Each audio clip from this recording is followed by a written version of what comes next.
Dans cette vidéo, je vais vous expliquer comment fabriquer une batterie simple chez vous à la maison. Mais avant, je vais réaliser une version plus simple avec des gobelets, de sorte que tout le monde puisse le refaire chez lui. Ensuite, je vais renverser le contenu de la batterie dans une boîte pour qu'elle soit plus facile à utiliser au quotidien. Et enfin, après avoir rechargé la batterie, je vais tester ses capacités. Si vous êtes passionné par les sciences et la technologie, je vous invite à vous abonner à ma chaîne et à activer la cloche de notification pour ne pas manquer mes prochaines vidéos. Pour réaliser notre batterie, on aura besoin d'aloe vera. Vous connaissez certainement cette plante. Elle est beaucoup utilisée dans la médecine, dans la cosmétique et dans plein d'autres domaines. Dans notre cas, ce qui nous intéresse, c'est surtout la sève de l'aloe vera. Cette sève est un électrolyte naturel, donc elle conduit très bien l'électricité. Et c'est exactement ce dont on a besoin pour notre batterie.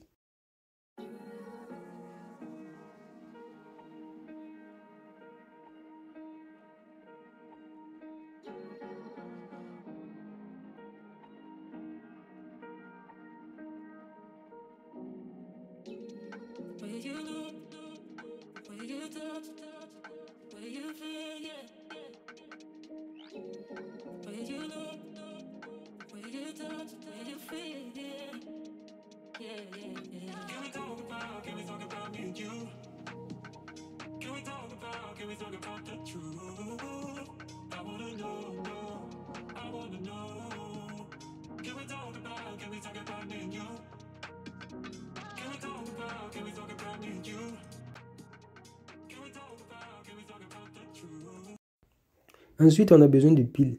À l'intérieur, on y trouve du carbone et du zinc. C'est ce qu'on va récupérer.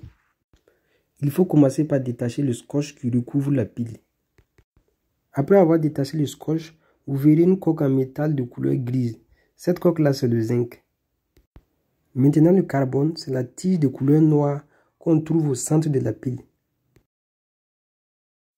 Le carbone et le zinc qu'on vient de récupérer, on va les utiliser pour fabriquer les électrodes de la batterie. La feuille de zinc ici, c'est la cathode et la tige en carbone, c'est l'anode. Il faut brancher un câble de couleur bleue à la cathode parce que c'est cette électrode-là le moins de la batterie. Pour l'anode, il faut brancher un câble de couleur rouge parce que c'est elle le plus de la batterie. Pour la dernière électrode, il faut brancher une tige de carbone à une plaque de zinc.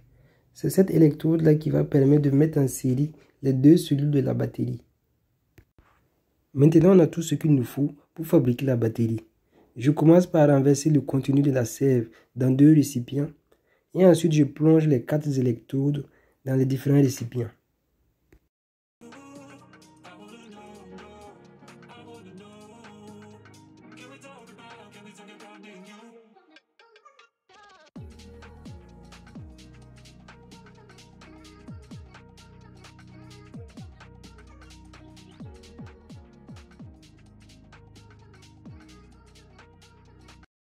Maintenant, assurez-vous que les électrodes ne se touchent pas, sinon vous risquez de créer un court-circuit à l'intérieur de la batterie.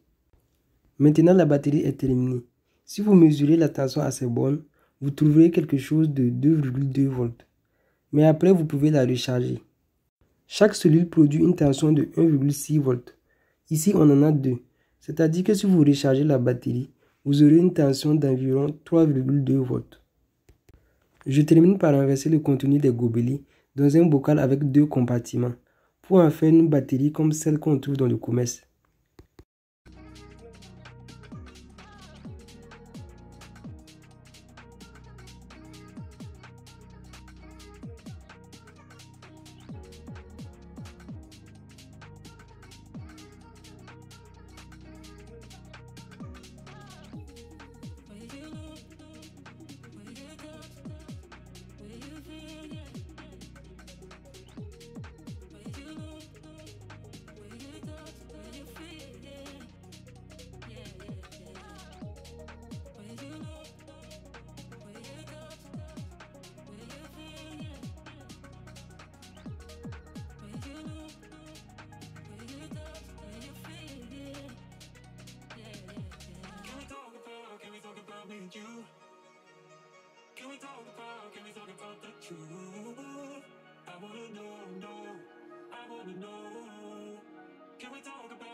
Après avoir rechargé la batterie, je mesure une tension de 3,28 volts, ce qui est pas mal pour une batterie fait maison.